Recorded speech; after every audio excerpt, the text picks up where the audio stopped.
smiling so much right now. I follow this blogger for like maybe a year and a half ago. Since I saw her, I was like, oh my God, I want to be her friend. I literally tell my man this all the time. And she is a real estate investor full time and also a fashion blogger. She went to school in Jersey and is from northern New Jersey. And I am so excited to announce NurysMarcel. Yay, this is so nice to hear. You're also like that, you follow me for a year and a half. It's always so nice to like get to know how long you've been following me for. Yeah. And like just how far you know my history. And if you had to like read into like pictures or go back and do your research of who I am. So it's always like nice to meet you guys. Yeah, Natasha. Well, thank you so much for being here. Natasha actually showed me your page, and I was like, okay, I can understand why you like her so much because you're so relatable. And so, I mean, once we started this podcast, and we were making a list of guests and like who we would want to have as a guest, and you definitely were on like the top list. Yeah, I was like, I have to have her. I was like, I don't know if I could get her, but I knew Kathy, who's your manager, and I was like, okay, maybe I can ask Kathy and see how this goes. And when Kathy was like, yes, I was so excited. I was literally like, I woke up today, like I couldn't sleep. I was like, you know when you're so excited about something and nervous at the same time. That was today, and I was like, yay! I actually didn't really stress about it. I went over the questions with Zach, and he's like, did you read them before? Zach is like the control. By the way, Zach is my fiance. Who doesn't know? He's like more like the one always pushing me for me to be prepared. I'm more like of a spontaneous person, and I like to be, I feel like if this is my career, I should know every question without having to like read it. And he's like, no, you should like be prepared what you're gonna say. And I'm like, I don't want to get nervous, and I get in my head, and then I'm like, I didn't want to feel like that, so I'm like, I'm not gonna do that, because that's what I did for my interview with Telemundo, and I was like, no, I'm just gonna be like myself. So I really just calmed down this time around. But this is so nice. I always wanted to be in a podcast, so this is congratulations. This is awesome. Thank you. We're happy to have you. Tell us how you started, because I know when I started following you, you had said that you used to work at a bank. Yes. And then you just shifted to become a real estate investor. So how did that all happen? So you guys know that I lost my parents, so I don't have my mom and dad. So I think things work like in this mysterious way, and that's why you have to believe in other stuff. I don't know, because my mom passed away, and I was working in the banking industry. I was working as a teller. My mom, I think she bought me like a pair of Skechers for the whole entire year. And I was like getting bullied in school, and I was like, give me a job. Like, where's the job? And I think I was like not even legal to work, and she got me this job at some sort of a pharmacy. So I always had a job. So fast forward to whenever she passed away, I was working at the bank. I was still working part-time, and I was still going to college. So I was going to Ramapo College. She passed away my senior year of college, so I was still working with Wachovia at the time as a part-time teller. And she passed away. I remember like I barely graduated. I was failing on my classes. She was so sick. I was so stressed. My head was like all over the place. And she didn't make it, so I graduated. And I remember going back to my manager at the time, and I'm like, you have to make me full-time. So she made me full-time. So she made me a full-time teller. After becoming a full-time teller, I became a customer service title. So it gave me a little bit more of a boost of a salary. I think I lasted in that position maybe like 3 months or 6, the minimum that you can like be in that position for. I wanted to be a personal banker. I realized that being the position that I was just getting paid less to do the same thing a personal banker was doing. So then I made sales like quota in order for them to promote me. So they promoted me to a personal banker.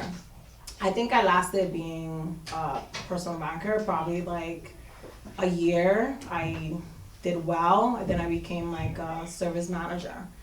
And I just kept exceeding in my role. But in all this, I think I was a personal banker when I bought my first house. So my first house was before I became a service manager. And the reason why I bought my first house was because, like I said, I lost my parents and I was living with a boyfriend at the time and things weren't going well. I had no stability in my life.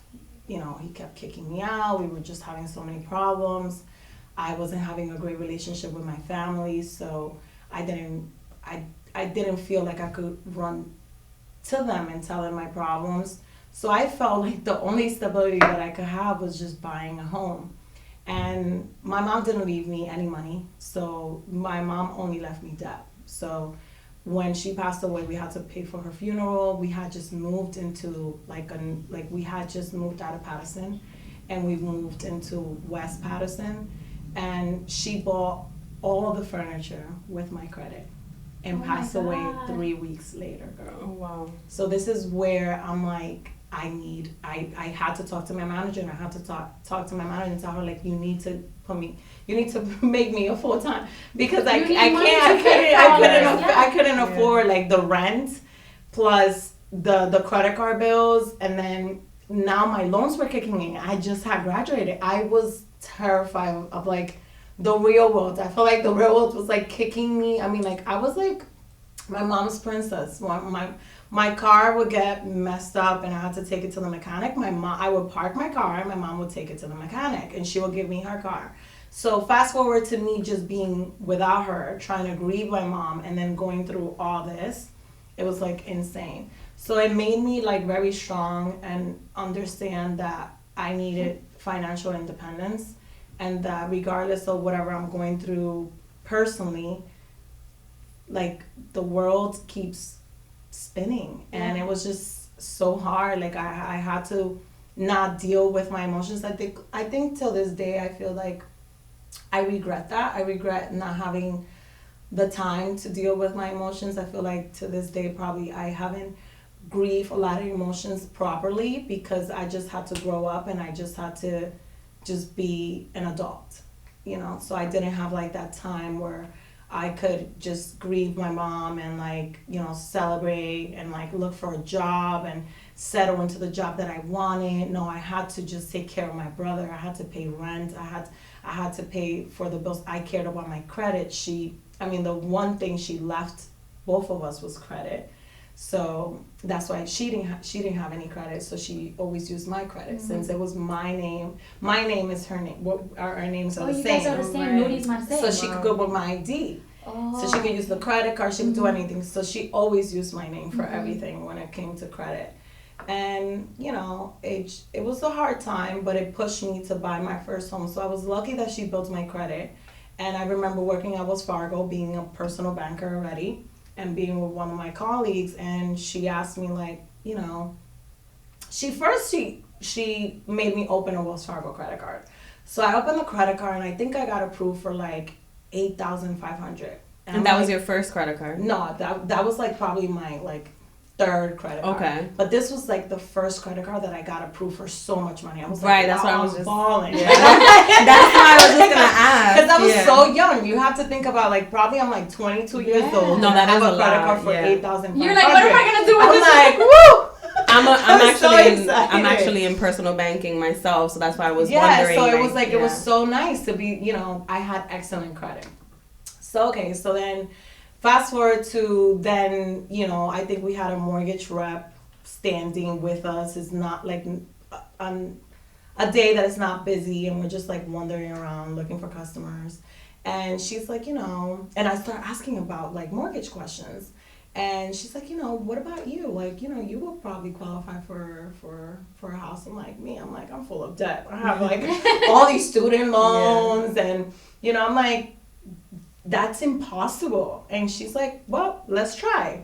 So I went not expecting anything. It was just more to create her a sale, like, or for it to look like she worked something that day. I was not expecting to get pre-approved. Mind you, she pre-approves me for $250,000. Wow, that's awesome. Oh my God. I know. And I'm like, I'm so excited. Like I remember like going back to this ex that I had at the time. So excited. I'm like, oh my God, I got approved for her house.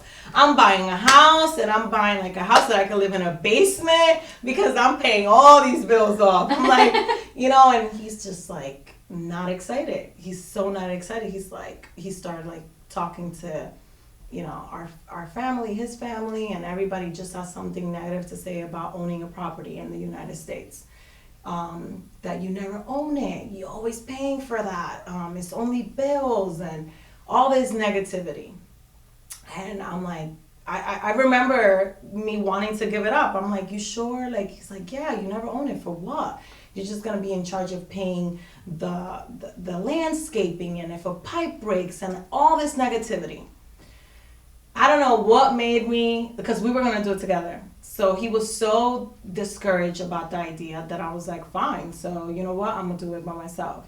So I didn't have any money. Like I said, I was broke. So I was just pre-approved, but I had no money. Yeah, because you still have to put like so I got a pre-approved for my first home with a FHA loan, put in 3.5% down. FHA loan, for a lot of people that don't know, it's a regular loan. It's just insured by the government. Mm-hmm. So it gives you the ability to qualify for a loan. So it's kind of like the government trying to boost like. And it's like for first-time home buyers, isn't it specifically for those people? Yes, right? And it's for people, for first-time home buyers. It's people that also don't have the credit or don't have the funds, so they don't have, obviously you don't have the 20% to put down on a loan, and your credit might not meet the criteria that the bank is really asking. So you do get a penalty to be in this loan, so you do get a PMI, which a lot of people don't tell you. Before this penalty, once you reach the 20% that the bank is required for you to have, it used to automatically drop. Now you have to refinance for it to drop. So now you have to like spend thousands of dollars into refinancing for this PMI to drop. And it's a huge chunk of money. Like a PMI is a percentage of the loan. Don't quote me on what percentage it is, but it varies from like $150 to even $400. So that could be a car payment. So it is very important that for you not to have that PMI, that penalty. So I think it's very discouraging the fact that as a minority, we qualify for this loan because we're barely making it. But then again, we're the ones that still have to pay more and spend more while I don't know how to explain it. It's like you already don't have it. But then we're penalizing you even more not to even have it. Exactly. I don't get it. It disputes the purpose to me, I feel. That's America for you, right? At the end of the day. So, but I didn't know that. I didn't know about the PMI. I didn't know what a PMI was. I just was happy that I got pre-approved. Yeah. And a lot of people right now, I feel like everyone doesn't really care about anything. We all just want to just be a step ahead, and I feel like that's okay. But I also do encourage financial education, like finding out like what you're really getting yourself into. I feel like you'll run into that question when you're gonna ask me about my mistakes, and one of the mistakes that I feel like I made with real estate was not educating myself enough. I'm like, what I'm signing. So I feel like everyone's trying to make a cut. So you know, brokers, companies, banks, and everything, so you have to shop around, you have to educate yourself on what rate you're really closing at, and if you really could trust this person, if they're, saying that they're going to close you on this percentage, but then once, all the documents come in, they're charging you points for this and points for that, and then you're $1,000 higher than what you were supposed to be, so right.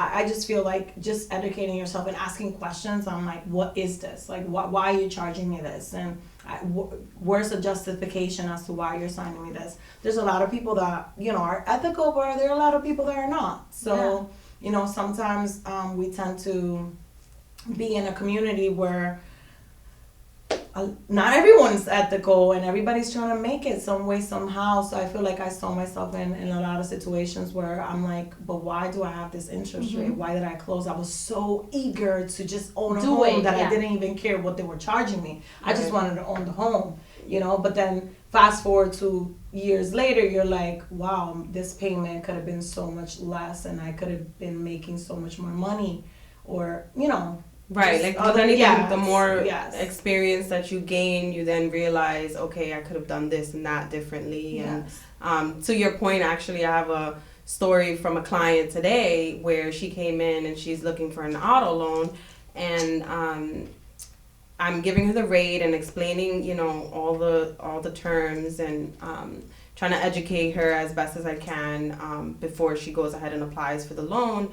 And then the moment that I told her the rate, she's like, wait, but the dealership is offering me 4% and you're telling me 6%. Like, I can save myself 2% on, you know, the interest, and I think I'm just going to go with the dealership. And I was just like, make sure you read the fine print before going to that dealership and, you know, making the purchase. Because to your point, Nuris, you know, people are unethical. They're going to tell you, oh, yeah, it's 4% with all these hidden fees and all these extra costs that you didn't expect. And I also feel like they're so smart that they are in the communities where they know that we are so eager just to own something. Mm-hmm. We're desperate.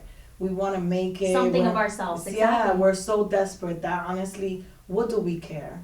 You know, and I feel like I hold so many people so high.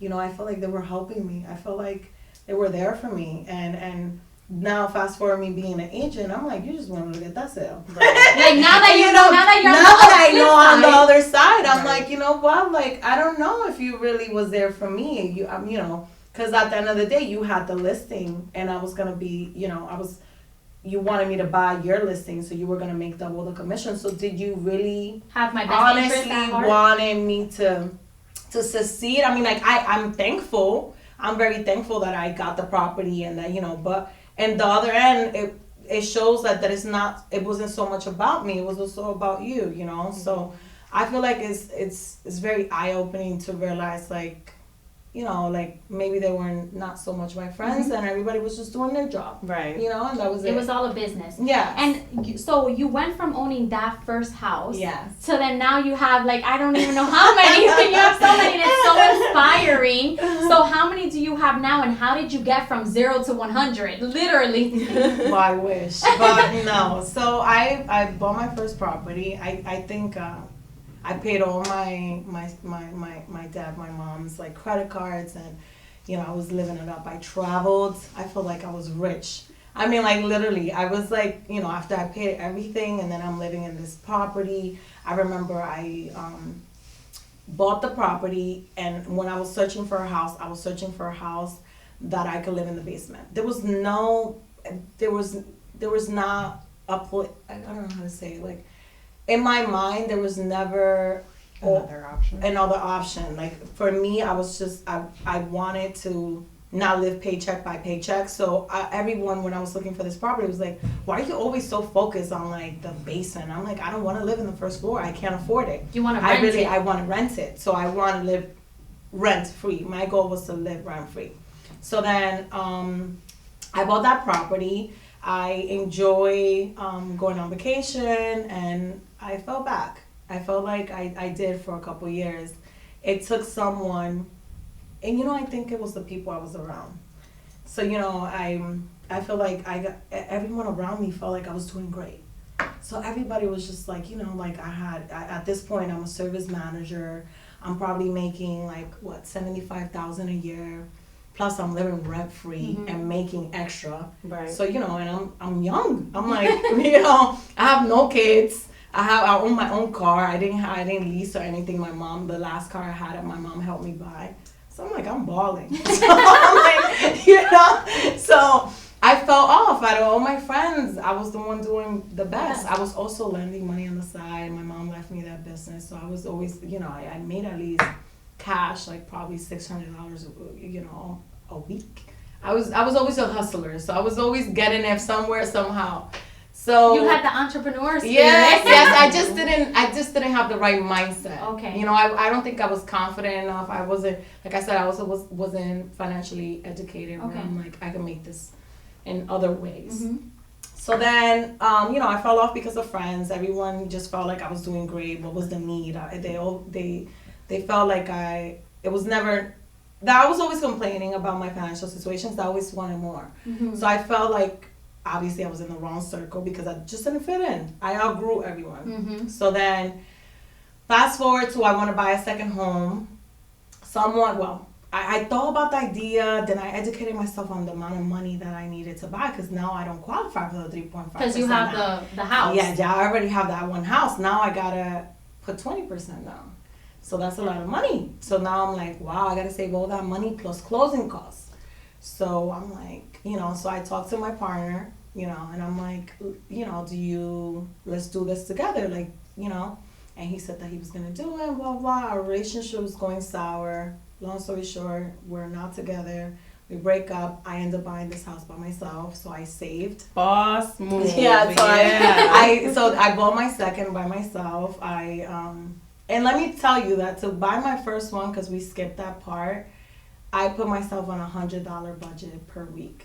So, wow, with like food, everything? With everything. Yo no lo puedo creer. ¿Cómo? Yeah, I remember like even wanting to buy a soda. And every time, and I would think about my mom and the person that guided me to buy my first house was my mom, because I remember her telling me stories about when she bought her house in DR and how she fixed it, that she wanted a soda and that she wouldn't buy a soda because she had, a budget. And that's how I felt when I was buying my first property. I calculated, as soon as that mortgage rep pre-approved me, I calculated how much was I making. I mean, I was so good back then. Now I'm like, I spoil myself too much. Well, but like, I was so good back then. Like, I was like on a leash. Like, I was so good. And, I calculated how much I was making. And I'm like, okay, I could do this. I'm not going to do my nails like 3 times a month. I'm probably going to do it once. If they ask me to go out to eat and I can't. Like, I was such on a leash. And I just knew I had $100. It didn't matter. It was for gas, for everything. So I remember like knowing where I was packing my lunch. I was doing everything I had to do not to spend money. So I saved the money to buy my first one like that. So then I got myself on that budget again. Wow. Not the 100, but I do know that I was like on a leash again. And I saved the money to buy my second property. So then, back then, I was single, so it was easier. I was single now; it was so much easier. I had, now I'm like a single girl with 2 properties and a good job. Now guys are like after me. They're willing to help. They're willing to. Well, they see that you're independent. That I'm independent, so it's different. So now at this point, like I felt like I was so lucky that men would see how much where I wanted to be, that I think I was dating someone that was a contractor when I bought my second property, and we made a deal. Like, I'm like, listen, like, can you do this apartment for me and redo this other apartment, and I'll pay you in installments. So even if I was dating him, I'm like, I'm gonna pay you. Like, this right, is at the end, a business mindset. So I'm like, I'm gonna pay you.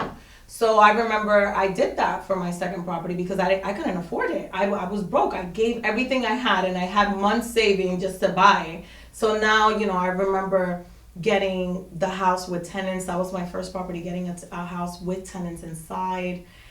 They were all men. I remember the first experience that the guy was yelling at me loud. Oh, I remember I was so lucky that my brother was still living in town. I had to bring him in and like for him to talk to them, because I was like, I came out shaken, like shook by like how he was yelling at me. I never met somebody so mean and just so disrespectful, and made me feel inferior because I was a woman, and that he could talk to me and treat me the way he was. And when you buy houses with tenants, you end up in these brutal and uncontrollable situations where the tenants feel offended that you're coming into this property now, and that they didn't make a deal with you, and you have to deal with a lot.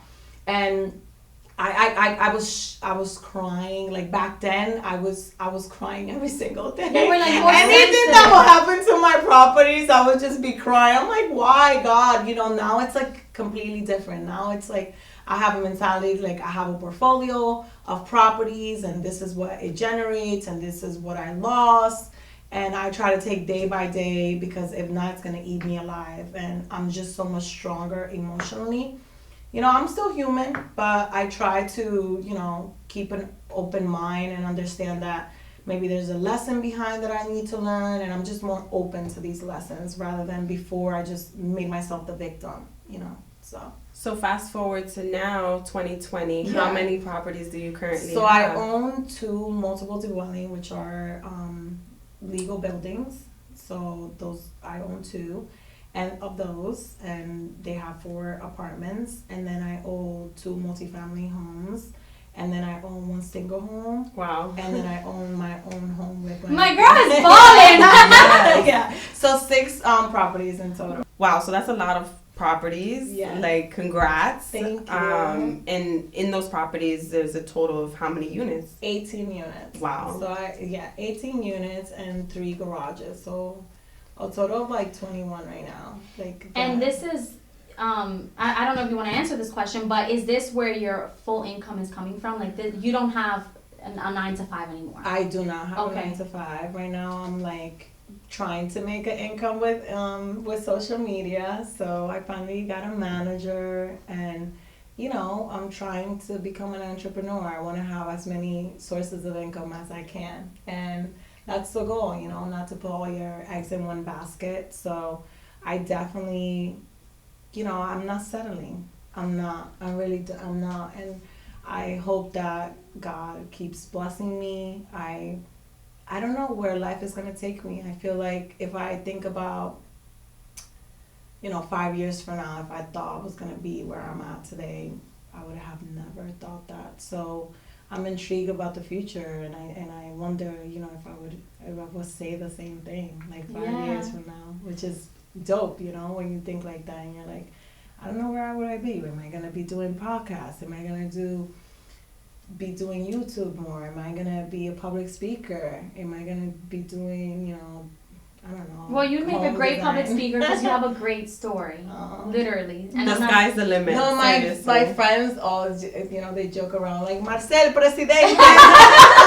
When I start talking, they're like, there she goes, and then wherever I go, when they do these meets and greets, and I always want to get on the mic. I always do. I do want to talk. I want to talk all the time. It's so funny. Well, that's how we have here. I'm like, as a manager, I'm like, I just want to talk. I'm just like, I don't know. I just get all this vibration, and I don't know, it's like this knock, and I'm like, I have to talk. I have to say what I'm feeling. And that's how I feel too with Instagram. It's so funny, but I never have thought about, who knows me, who's listening. Not for once. Sometimes it actually grabs me off guard, because I forget that Zach's mom follows me, or people now at my office, and I'm like, holy shit, I'm out there. I'm and even about my website, the first time that I experienced that was actually when I launched my website.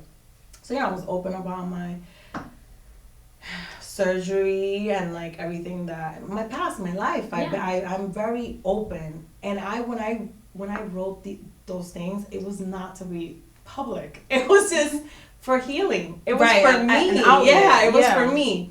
And then, Zach was like, you should publish it. Publish it. And without thinking about the, what other people were gonna think of me, or, and I think it's so crazy, because I supposedly care about what people think, but then in other ways, I don't. It doesn't even cross my mind. I don't really care. I'm like, whatever. Well, they follow you for a reason, and even if it's negative, I mean, Dios siempre te protege. So, lo malo ojo, that's not gonna. Yeah. But we just live in a very judgmental world, Mm-hmm. and I feel like no matter what, how much, people always want more. If if I'm showing my boyfriend and I show this bit, they want more. Mm-hmm. They want more. So you also have to cross the line. So I have learned that the hard way, because my fiance is a little bit more private. I'm more, like I said, I don't really give a fuck. So I don't really care, because I feel like we're all here just living the same life, and we all have the same struggles. I'm just probably more blunt about that I'm going through it. Mm-hmm. And that's it. And I want to help whoever actually is going through it, and they're not speaking up about it, and they're just holding it in. I don't want to be fake. I don't ever want to be fake. I just want to be myself. I want people to understand that everything we go through is completely normal, that half of the time we don't know what we're doing. Right, we're you just figure going out with as the you flow, go. you know. Yeah, We don't. Sure. We don't have. Everything is on trial and error. Yeah. Mm-hmm. So it's like, you know, we're always acting like we got it all put together, and I used to be that person until I lost my Instagram. So when I got hacked. Oh my God. Yeah, so I got hacked, and I made a promise when I got hacked. So everything happens for a reason. So when I got hacked, I realized how much Instagram meant to me. And I was so depressed. I couldn't believe that, oh my God, I don't have Instagram. And I'm like, what was I really using it for? I wasn't using it for anything positive. And, you know, when I met Zach, my fiance, he also used to judge me a little bit on Instagram. He Googled me when we met on Match.com. Oh, wow. So yeah, we met on Match.com. So he Googled me, and he told me that I'm not who I am on social media. That's what he said to me. That I'm not. So I held that to my heart, very close to my heart. And when I got hacked, I promised myself that I would show more of who I actually am. And since then, that's what I've been trying to do. So and honestly, now meeting you in person, it's the same person I see on social media. Aww. So you've done it right. Thank you. So, I mean, so let's just backtrack a little bit, right? Mm-hmm. So you bought your first property how many years ago now? That was a long time ago. Yeah, I don't want to age you or anything. I mean, Yeah. Well, you're beautiful. young anyways. Yeah, exactly. So let's say I was like 23 years old when I bought my first one. Probably like, you know, I waited so long to buy my second. It was so long. I was lost. I was dealing with life, with ex-boyfriends, with grieving my mom. I was just lost. And let's say, I don't know, like 2000. It wasn't say like 15, I'll say. Okay. So probably 15, I started like, okay, I'm gonna buy my second, and then 16, maybe my third, fourth, and then like 17. So like that. So then I started. So a lot of people ask me this question: how did I go from 2 to 3? Right, I was gonna ask so that where next. I go from 2 to 3 is that I refinance my second, Okay. and then my first, and then I go from 3 to 4. I refinance my second. Okay. So then I refinance. So then I remember, like, for the first time in my life, I had like $180,000 in my account. And I was like, Wow. what? Yeah, And I that's remember, amazing. like, I never had that money ever in my life. And I remember, you know what? I could do so many things. And I bought 2 properties. And I did not spend one dime. Wow. Not one dime. And, you know, at this point, I wasn't working with Wells Fargo. So that's why I didn't spend one dime. Because my life was so full of uncertainty. So you were jobless. So Well, I was going to ask that also is like, when did you know it was time to leave Wells Fargo? Like, that's a huge leap I've never of been faith. honest about this, and I think I should be honest now. Oh my God, you guys, you're going to hear it here first. Okay? So, and I'm going to say, because you know what? I've been trying to take this weight out of my chest. So this is the time. This is the time to say it. I guess it's because I'm on a podcast. So, I got fired from Wells Fargo.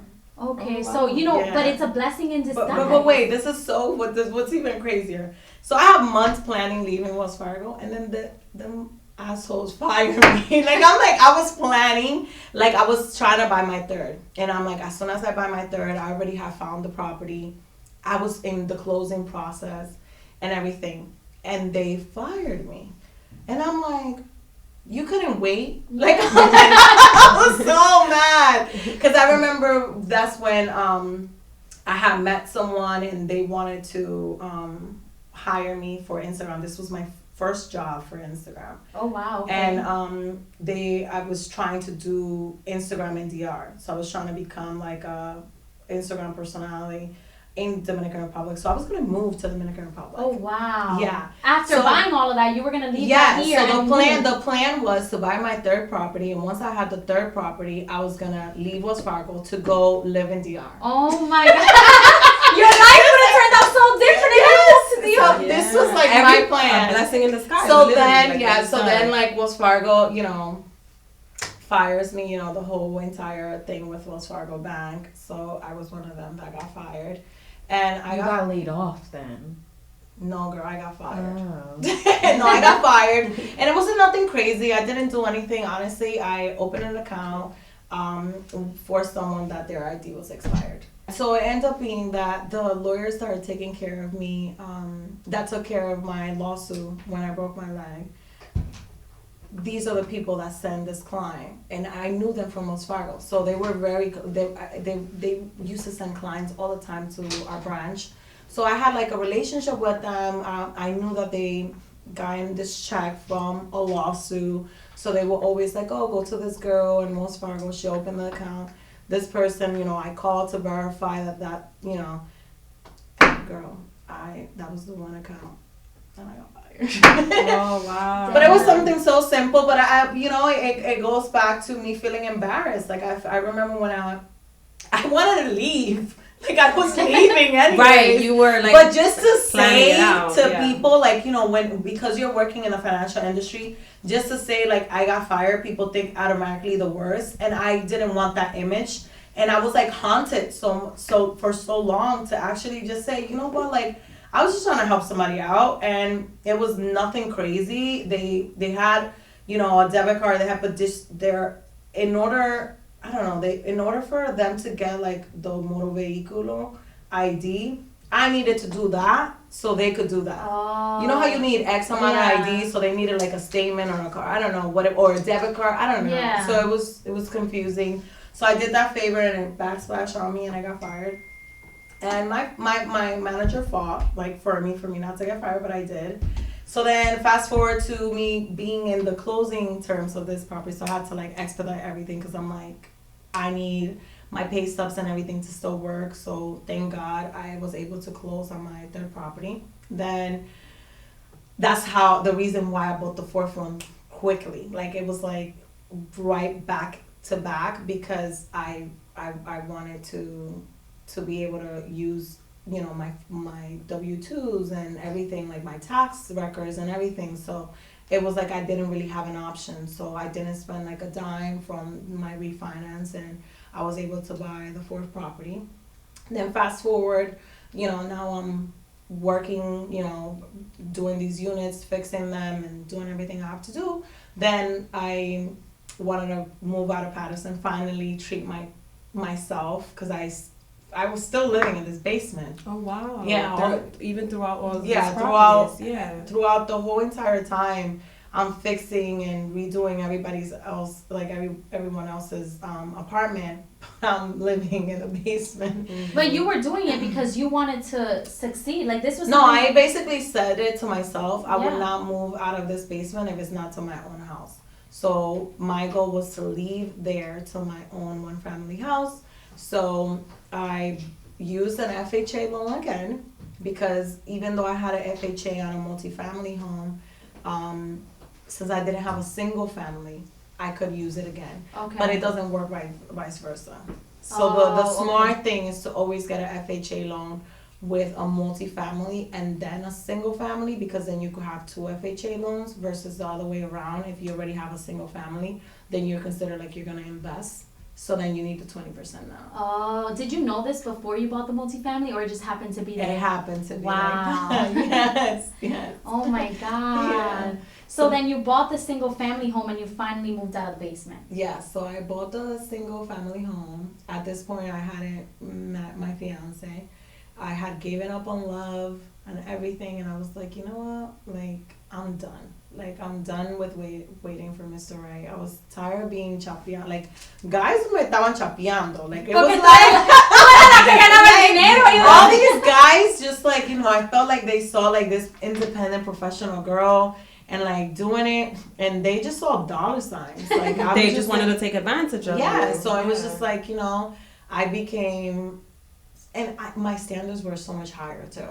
So I felt like because I was independent, I wasn't willing to settle for the typical guy that they raised us thinking that we could settle for. Yeah. Mm-hmm. So I'm like, I am not settling for un pansu.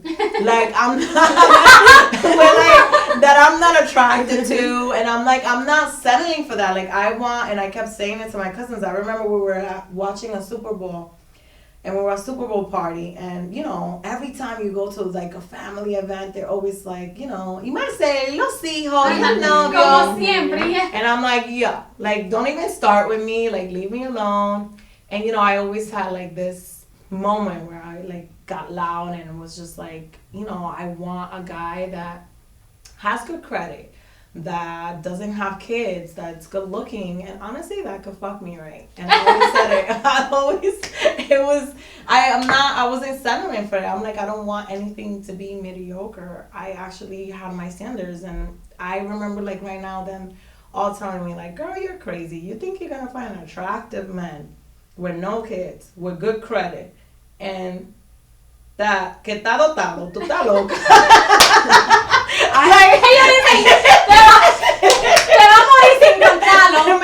You know, and it was just like, to them, it was just like, well, I'm like, girl, I'm gonna sit here and I'm gonna wait for it. If not, I'm gonna pick my own guy and I'm gonna have my own kids with the person that I decide to have my kids with. So when I bought that house, it was just for that. Like I was like really gonna pick the guy, and I was just gonna have kids. Like I was just like ready for kids. You know, I was very alone since I don't have my parents, and my brother moved to Atlanta.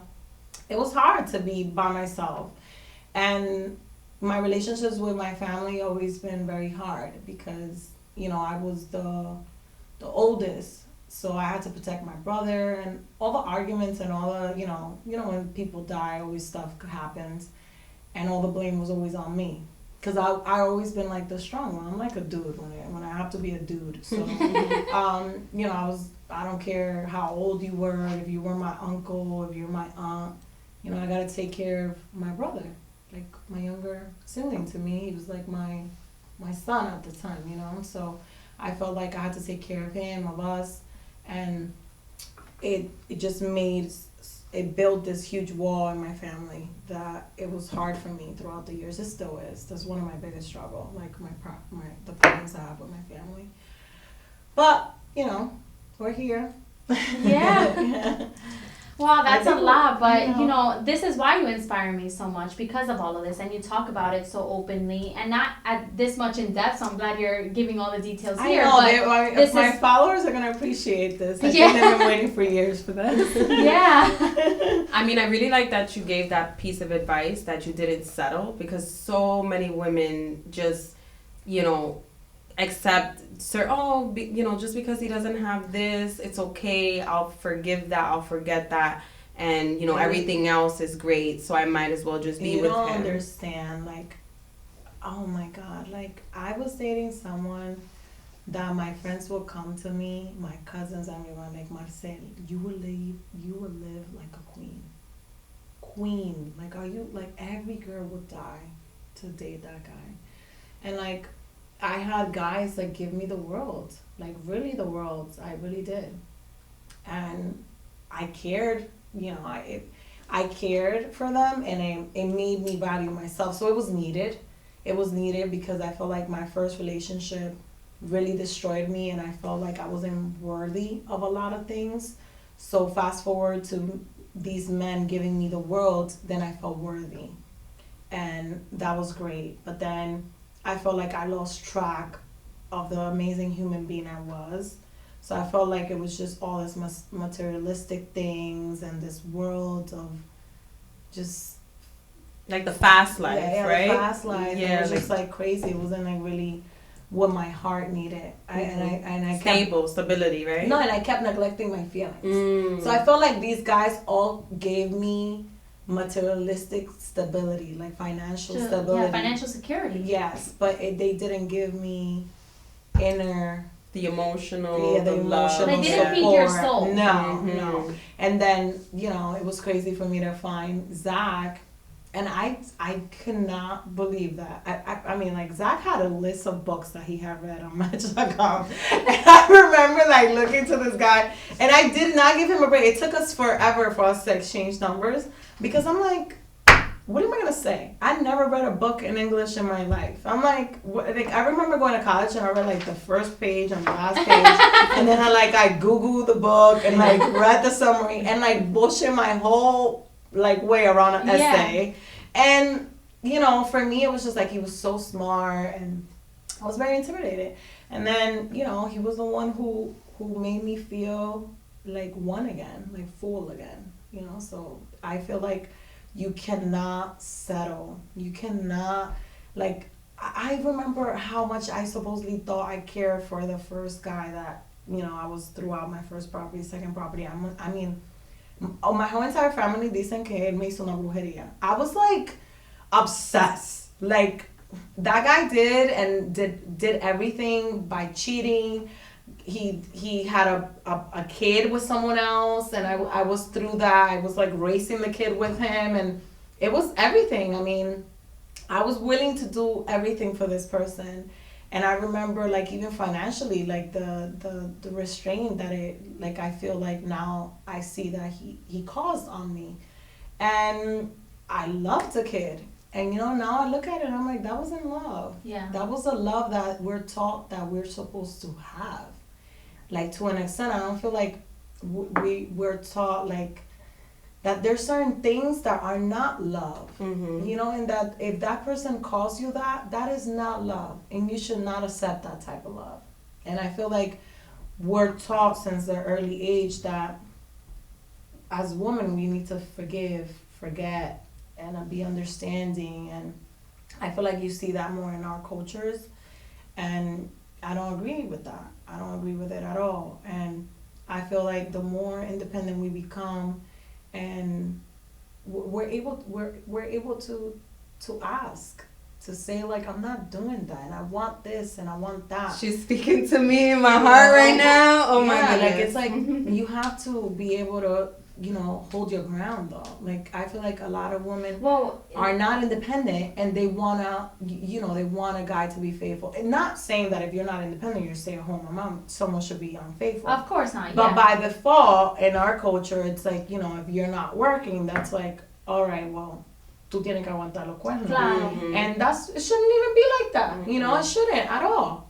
But in our culture, that's what it's, you know. Well, you don't bring anything to the table. You know, it's so backwards, to be honest, because I feel like other people don't really, you know, or other cultures, like you say, you know, don't go through it to the extent that we do.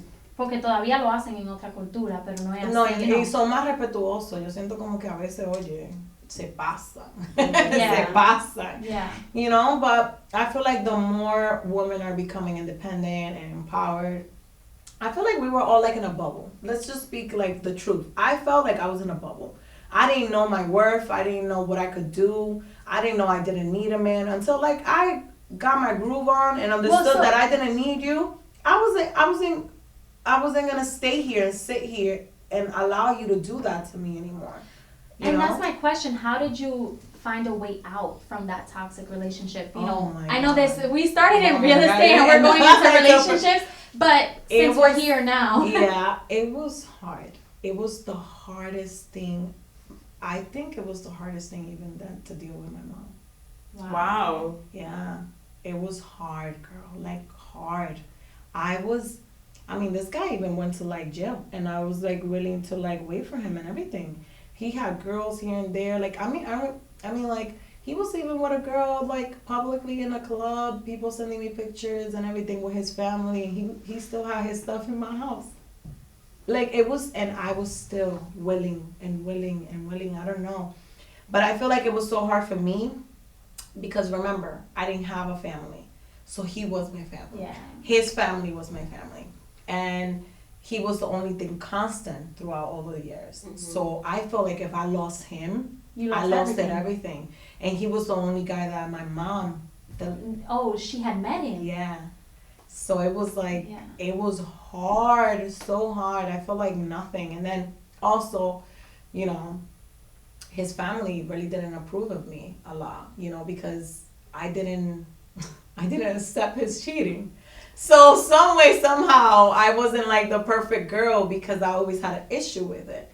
So I'm like, oh, you're out, you're leaving, you're going clubbing? All right, well, I'm leaving too. You know, so I was always this sassy girl. Like, I'll wait for you and love you, but I will always be like, all right, deuces, I'm leaving too. So they didn't appreciate that because that's not the typical Latina behavior. It was like, you have to stay home. And I stood home for X amount of years, but then I'm like, you were tired of it. I was tired. So I feel like their perception or what they thought of me affected me as like who I was. Like I felt like not like I wasn't worthy because all they did was like talk crap about like who I was, and like, you know, so I felt like I wasn't good enough. And then I'm happy that I don't know, me sacudí. I don't know what it was. I don't know. You outgrew the relationship. You found yourself. You started realizing your worth and, you know, realizing your independence, that you didn't need him anymore. So well, I always knew that though. But you don't know what was the point. Yeah, that like, wasn't it either. Yeah, that's it true. wasn't either. I always knew that. I knew it. Well, I mean, I to be completely honest, I was helping him financially. So I didn't need him financially. Right. I didn't need him emotionally because he wasn't providing anything at that time anyways. I don't know. That's why I have defined it as an obsession. Like something, because it just doesn't make sense, you know? And I go through this with so many people that have those toxic relationships where they talk about, you know, oh, when you know, you know. Mm-hmm. Like, you know, you're going to get to that point and you're just going to know. And honestly, it was meeting the right people, the right person. Okay, that's what I was going to ask you. The so right what person, was the breaking point? The right person, like me finding my fiance, I would not leave that guy for the world. Like, he's not perfect. Aww, but still. You know, but like I compare him to anything I ever had, and there's no one as patient. There's no one as caring as like the things that he would do. No one would, you know, maybe they would, but no one has showed me what he shows me. Like, it's just like I own his heart like 100%. You know, with my leg situation, you see him at night, like, you know, I was cleaning one of my properties and I couldn't walk for a couple days. Tú limpiaste esa propiedad como que fueran 10 gente que vinieron limpiando. And he will carry me. Yeah. He carried me from downstairs and just like, no, like, and you'll see him like, come on, you need help. And I'm trying to lean and I'm like, and he's like, no. And he just like, and he just carries me, even though, you know. And to me, like, his patience with me not be normal, because at the end of the day, I do have a condition. Some days I'm great and you don't see it at all, but then some days, you know, when we go on vacation, I can't go hiking. I can't, you know, spend like hours walking. I'm not that girl anymore. So for me to see that he could be with someone that can provide all those things, and I'm not. I don't know if I'm gonna be able to go running after my kids. I don't know. That's an uncertainty for me. And he's willing to deal with all those things. And he's willing to love me with not having my parents and all the baggage that I come with. Because Latina women, they come with a lot of fucking baggage. Like, I feel like, you know, we're a lot. We suffered a lot. We hold a lot. Whether it's relationship, whether it's our parents, whether it's growing up. We have a lot of drama. Not drama. Trauma, la palabra es trauma, y demasiadas cosas como que han pasado, que te han afectado, like just even trust issues. It's so many layers of us, you know, and it takes the right man for you to start like opening up and trying to break these vicious cycles. Yeah. And for you to realize like, oh my God, I'm becoming my mom. Or what I'm doing, I'm like, you know, like it takes the right person, and I appreciate that from him. Wow, yeah, no, that's such great advice. Like, yeah. I mean, as Natasha said, we didn't expect to get into like relationship talk, but I'm really glad that you're opening up and giving our listeners some insight on. And it's funny because we had an episode, Let's Talk Millennial Dating, and we had a girl who talked about using Tinder, Hinge, and all these apps, and you met your fiance on Match.com. I'm all for dating online. Yeah. I feel like nowadays you're not gonna meet someone like what pushed me to join Match.com was the fact that everywhere I went, I was gonna find the same type of person, which is not what I wanted. And I kept dating the same person over and over, which it was going to clubs and it was into like the nightlife and into buying designer stuff and wasting money. Like, it wasn't what I wanted for my future. And it was so weird because I feel some way, somehow, what's happening in my life, this is what I always felt. Because with my first relationship, that I lasted all those years. I lasted 14 years with the guy. 14. Oh shit! No, 14 years, girl. Wow. And it was like my longest relationship ever. And you've been with Zach for how long, if you don't mind me asking? 3 years. And you see how you know from the 3 years in comparison to 14. You know. It was crazy. Wow. But we were kids too. My excuse to that relationship was that we were kids and we were growing up together and trying to figure out life and going through being a minority through all those struggles together. It was hard, and my life hasn't been easy, and I'm not a normal girl, and I have to understand that. Like, the things that I have gone through, a lot of people don't go through in their whole entire life. Like, the fact that I don't have both of my parents, the fact that, you know, all these things have happened in my life that are not your typical experiences, you know? Mm-hmm. And you know, basically all of this, you put out a lot on social media of your life, so a lot of people know bits and pieces and can get to know you.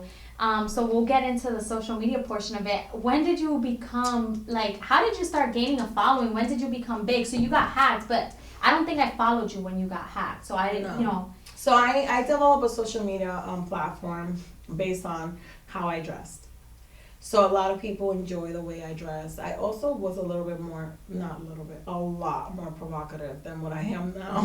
I had there's levels to growth, and I definitely have done my share of growing.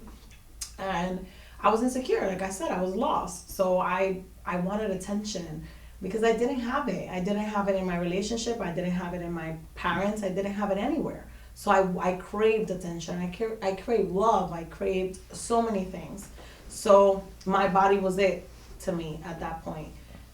So I feel like that was one of them. You know, I also loved dressing nice. So that was I always had a different taste. You know, I always liked to have fun with my outfits, with my hair. I had all sorts of color of hair. Now I have been black, brunette for such a long time, but I was a redhead. I was blonde, dirty blonde. I was even orangey. I did it all. Burgundy. I did it all. So it was fun, and I felt like that was it at first. And in Patterson, you know, people talk. It's a small city of Dominicans. There's a lot of a huge percentage of Dominicans in Patterson, which they all knew each other. So it was kind of popular in the city, I guess. Everybody knew, oh, you know, this girl, you know, she's doing well. She has her own car, or she owns her own house, and people talk.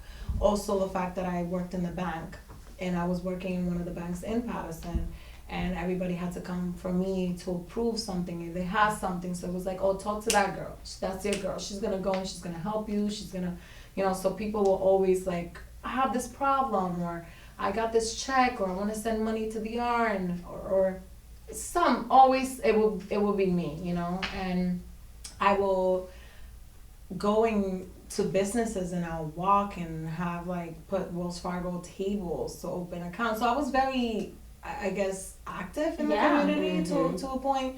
So everybody always knew me. I was in every Parada Dominicana. I was always, you know, out there. I was out there every day. I didn't have kids or a man.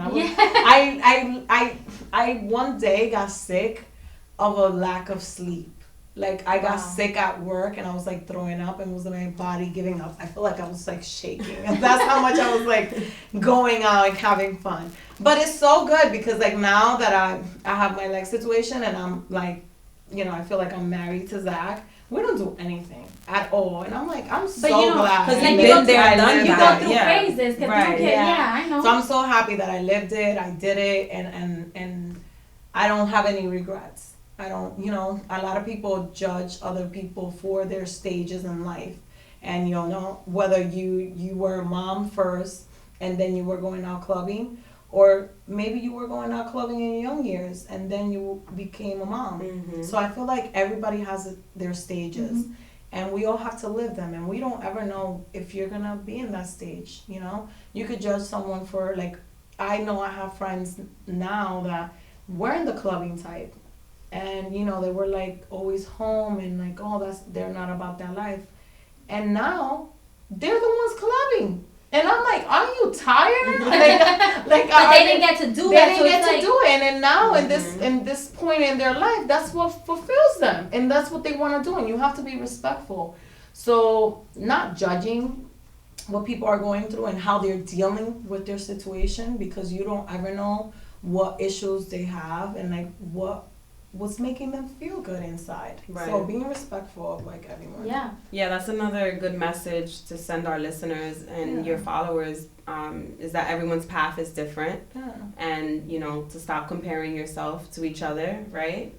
Everybody wants to be in a relationship. And I feel like a lot of people want to be in a relationship, but are you ready for a relationship? Are you really truly ready? Have you dedicated enough time for you to be ready and to cure yourself, las heridas que tú tienes? Claro. Like, tú te has dedicado ese tiempo, have you? And do you know really what you want or what you need versus what you want? Because you could want something, like I thought I wanted X amount of things, but that's not what I needed. Actually, Zach is everything but what I wanted. You know, just physically, he's what but you know, like, in everything else, he's not. And it's so crazy to me that things turn out that way, and then you realize, like, oh my God, you know, I thought I wanted, you know, I dated celebrities. I did it, like, you know, and I had it all. I was traveling to DR every weekend for, like, I mean, in 2016, 17, it was, like, my best year. Like, I was traveling every weekend. Like, I would leave Wells Fargo Bank on a Saturday at 12 o'clock, and I will be at the airport at JFK, like, at 2. And I will be coming back Sunday night for one day. Wow. I was trying to, one day. First class, girl. I was living the life. That's crazy. But that's not what you needed. Because and then now it's so... That's why I'm so happy, because I know the grass is not green on the other side. Yes. You know how people wonder? I don't have to wonder. I know. Yeah. Again, like, I 100% know that. That's why I'm so, you know, obviously I'm not happy that I'm not rich, you know, and that I didn't find like a rich guy. But I'm happy that we're going through our struggles together, and that, you know, we're going to get where we're going to get to in life together. Right. And that it wasn't like I found this guy and he provided all this and my life turned out this way because I found that guy. I don't know. I think that's more of a boring path. You know? I mean, it's a lucky path, but it's boring. The fact that you experienced it, you don't have any what ifs, because there's people that have the what ifs because they've never experienced this. So, you know, and that's what you say. Have you, you know, lived your life, or, you know, have you cared yourself enough to really reflect on what you want before jumping into something? Because a lot of people jump in just because they want to be with someone. And I'm so happy that I tried things. Exactly. That I gave myself the opportunity to try. Because, you know, I'm not going to lie, when I met Zach, I was very intimidated because of the cultural difference. You know, I felt like he was such a smart guy. He has such a great job. I'm like, oh my God, like, am I enough? Am I enough? You know, what is he going to like me? What is he going to like about me? What is interesting about someone like me, you know? And he loved me. It turns out a lot. He gave you the ring. Yes, but you know, like, he, according to him, and that's why our own insecurities like take over sometimes of our mind, because before he even met me, he told his dad that I was gonna be his girlfriend. Aww, so he showed his picture to his dad, like, this is gonna be my girlfriend, and he showed him, and like, we laugh about it because they were at the beach together, but here I am. Doubting myself, that what is he gonna like about me? And it's just like, no, like, allow yourself to date, allow yourself to meet people, allow yourself to learn for that one experience, even if it doesn't lead anything. Because sometimes I feel like we also want to make something out of nothing. Like, maybe that relationship wasn't meant for it to be a relationship. It was just meant to be a learning experience. Learn from it. Get whatever you had to get out of the relationship and move on. You know, you don't have to wife up, like, I mean, make a guy a hubby, like, right away. Like, I feel like some girls are very desperate, and I've always been a dude when it comes to that. I could read and understand messages. Like, if a guy doesn't want to be with you, he does not want to be with you. And, like, I have so many friends that, you know, I read the conversations and I'm like, he does not want to be with you. Like, do you not read this? I feel like throwing it in their face. And it's just like, they really are like fucked up in the head that they don't see it. They want to believe it's so bad, and I'm like, this is why they don't even like you, because you're so available. You're so eager. You're so like, let it go. Let it happen. And if it's meant for you, it will be for you. And you know what I feel too? Like, don't date one person. Because like when you're dating just one person, then that's when you're like waiting for that text. Mm-hmm. Like date multiple people and make it known that you're like, oh, I'm dating. That way, like, oh, if you don't want to go to dinner, all right, I'll go with you. And exactly. I'm single. Mm-hmm. Live your single stage and be happy. I just. No, I completely agree with you. Yeah. And in terms of, now you have a social media following, how has that influenced your actual real estate business? Has it influenced or impacted it in any which way? Well, I feel like the way that it has impacted in my real estate, I don't know. Like, that when I was reading that question last night, it was like the only question that I'm like, I feel like it has impacted my social media. So I kind of want to talk a little more about, Instagram and being an influencer. Mm-hmm. What do you think is like the biggest misconception of being an influencer? Like, can you talk a little bit more about what it was like to working with brands? Because I know you did mention how your life could have been completely different. You might have not met Zach. You might have not had multiple properties and be in the real estate business because you had a moment where you were going to move to DR because of, the following that you were growing on Instagram. Yes. So I know it's a loaded question, but... Well, yeah, my following started, like, my percentage was very high in Dominican Republic at first. Mm-hmm. So, because I'm Dominican, so I had so many people following me from DR, so I thought that was the way to go. And you have so many people like Lindsay and all these people that are doing great in DR. And I feel like people in DR are very supportive of influencers. So I thought that was the route, and the person that was managing me at that time, that's the route that we were going to go for. Fast forward, it didn't work out. I tried it. I mean, like, I was traveling all the time there, and I did grow because then I would trend there. So it only allowed it for it to keep growing just there. But then I'll have to come back here. And it just didn't work out. I stood here. The relationship, it didn't work out. And what was the question? No, sorry. No, so basically, I guess where did you really start gaining a following, which is what it was in the Dominican Republic. Right. But then when you came back, how did you maintain that, or how did you grow that? Because now you said, okay, this is not for me, DR, because you had to keep coming back. So how did it grow here in the US from there? Well, I was just tagging my outfits, and it was so weird because honestly, I didn't have nowhere to shoot. And I lived in the basement, like I said, I had no lighting. I had no relationship, so I had no one to take me a picture. I feel like I would have probably blew up and been a very successful person if I had a partner who would have been taking pictures when I needed to in that era, because everybody was following one another, everybody was blowing up. But I would go to my friend's house just to take a picture. Like, can you please take me a picture? And it would just be so annoying. I was like the one annoying friend that was always asking for pictures. And people didn't get it. And people are just like, what is it with this girl and these pictures? And I feel like now people are more understanding of why I want a picture. Like, let's say today I came here, I got dressed. I had 2 weeks I didn't get dressed, and I did my makeup in here, but I didn't have a picture. I didn't get a picture. Exactly. And maybe that would have been that one post that I could have uploaded on my social media. So it's hard when you have a life outside of social media, and then you're kind of pushing to create that content. There's a lot of girls that do that their posts are more planned, where they set a date and they create content, and I try to do that with a photographer here and there. But to me, it's it's not also organic. I don't know. I also follow a lot of girls where they're more in the moment and more like me. And I like that. I enjoy that. I enjoy it's a different vibe when you go out with a photographer and take specific pictures, and it becomes a photo shoot rather than this is the outfit that I would just wear kind of thing. And it's more reliable, more Like, you're not living in your experience when it's with a photographer. It feels more like a business. You know, when if I were to take a picture of you now, it's like, oh, we're talking, déjame cortar una foto, and you're good. You know? And it's like an outfit that I probably would, I accessorize as like I was going to come here. Rather than if I'm going to take a photo shoot, then I can make it extra, like extravagant and like go all out in my hair, my lashes and all this stuff. And it's just like, that's not who really I am on a day-to-day basis.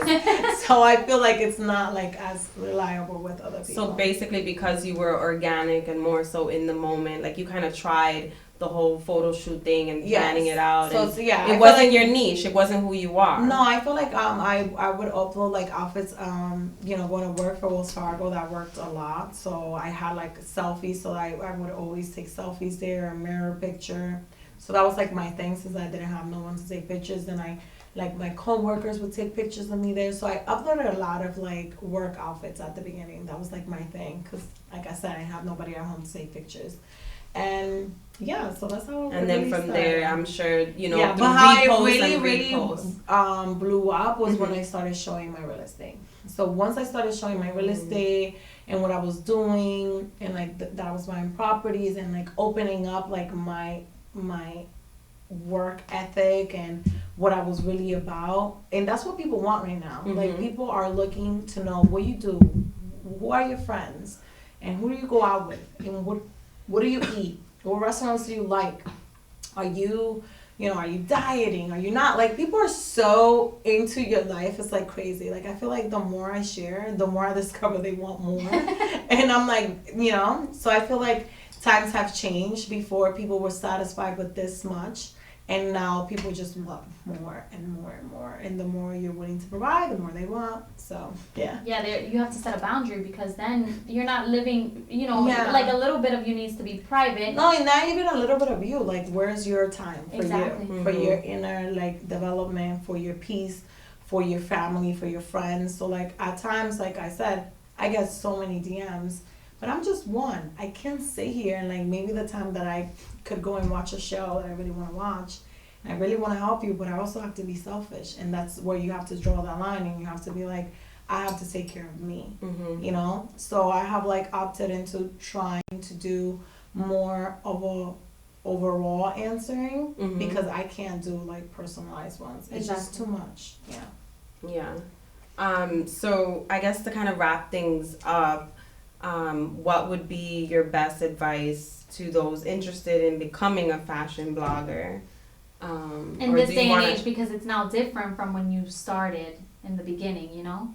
Or do you want to end with that question? How do you want to end? I don't know, Kathy, you go. You didn't mention, like, brands that you work with. Maybe talking about, like, how do you work with brands? Or what deals you've gotten. Yeah. Okay, So, I mean, I think we can talk to you for hours. Honestly, seriously, this is not enough. Like, we're already over time, but I feel like we can continue. Yeah.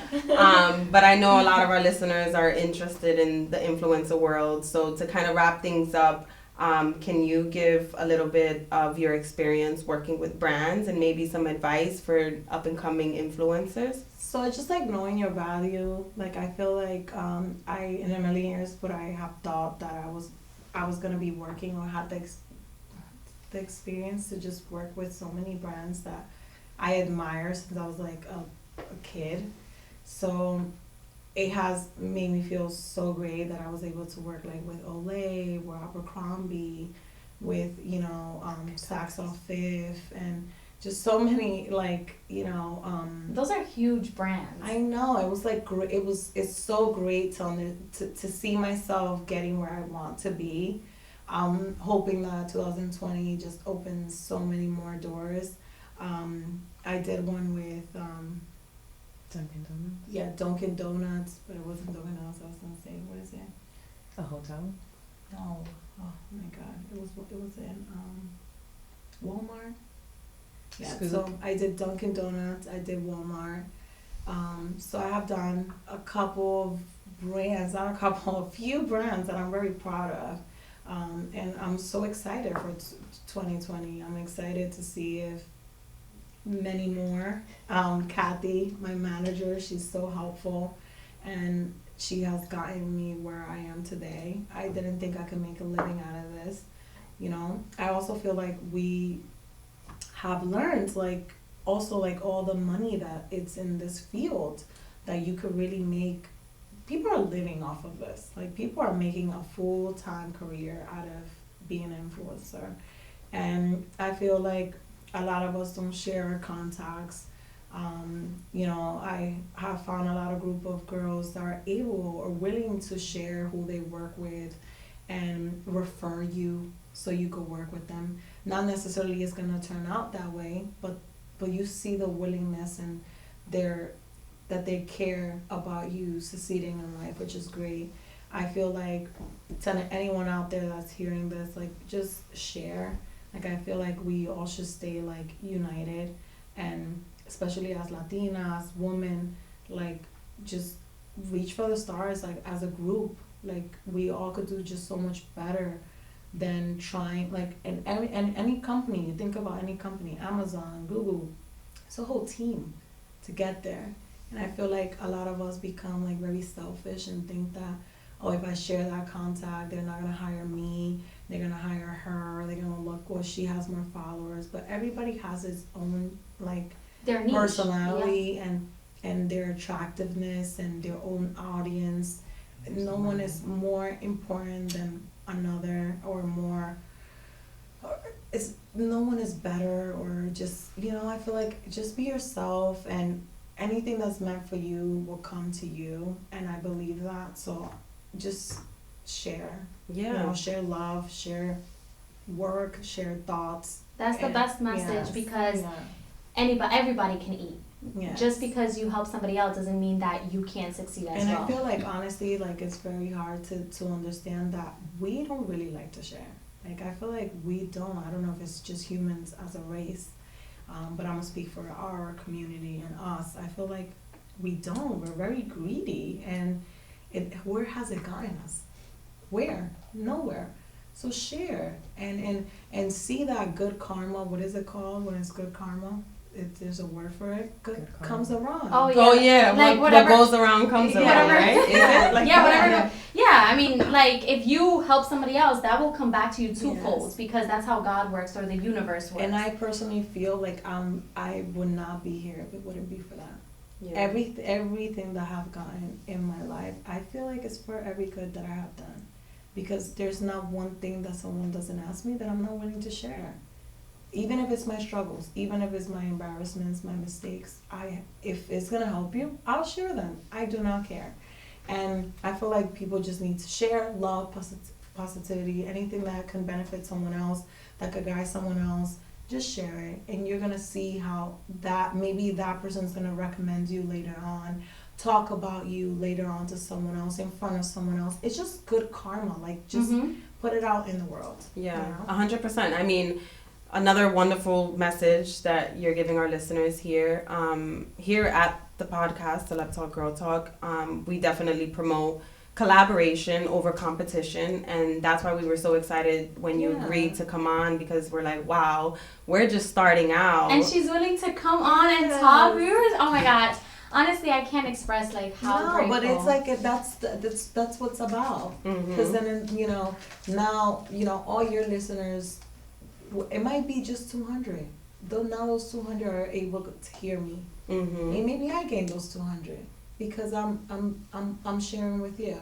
So it's like, it's never like I'm sharing, like, we both sharing. We both have our I don't know how to say it, but like, we both can benefit. It's not we both can benefit. Oh yeah, we both provide value to each other. Exactly. Yes, Look at you. yes, Yes, all right. Yes, we both have value, and everyone has its value and its own value. Yes. And I don't know, I'm all for it. Like, especially if you're, I mean, this is amazing. Like, I've been wanting to do a podcast for years, and you guys got it together. Why wouldn't I come and show you guys that I'm proud, to encourage you guys to reach for the skies, to understand, like, if she can come and she could dedicate her time, who else could? Right. You know, and now you can show, she came, so now you can request other people to come. And you know, it's awesome. Yes, That's yes. awesome. Thank you so much Thank you. honestly. Yeah. Before we go, where can people find you? Follow me at NurysMarcel. I also have a website, which is NurysMarcel.com. I'm also a real estate agent. I'm not going to give my phone number like last time. I got like so many calls. But you could definitely find me and like at it's marcel.minaya at cbmoves.com. And we'll link everything so people will be able to, find you. Okay, awesome. So guys, make sure you go ahead and check her out, whether it be for real estate, whether it be for her blog, her social media. You heard it here. Like, she's such a fountain of wisdom. So if you want to continue to get more of that, definitely follow her. You're more than welcome. And then, of course, as always, you want to make sure to follow us on Celeb Talk Girl Talk podcast, as well as hit that subscribe button. If you loved this episode, the only way that we can continue to grow is by rating and reviewing. And commenting. It's super important for you guys to comment and, engage and let us know your thoughts and what you're feeling. So, again, like we said in the beginning of the podcast, there's so much that we are planning for 2020. So just stay tuned for that. If you want to be updated, again, make sure to follow us. And speaking of, 2020 plans, we can't recommend enough Motley Kitchen. So stay tuned for that. It's a hidden gem in the South Bronx. Such great food, coffee, atmosphere. We're really big fans. And I'm actually going to be bringing the kids to have brunch this weekend there. And then, as we mentioned earlier, we're having an event meeting there as well. So a second event meeting because we're planning a couple of events. We'll keep you guys posted on that. So again, just a lot. I mean, I know this episode is probably super long. I hope you guys... But it's worth for you guys to listen to the entire thing. Right, yeah. I hope you guys really enjoyed it. And we'll see you next time. Bye, guys. Bye.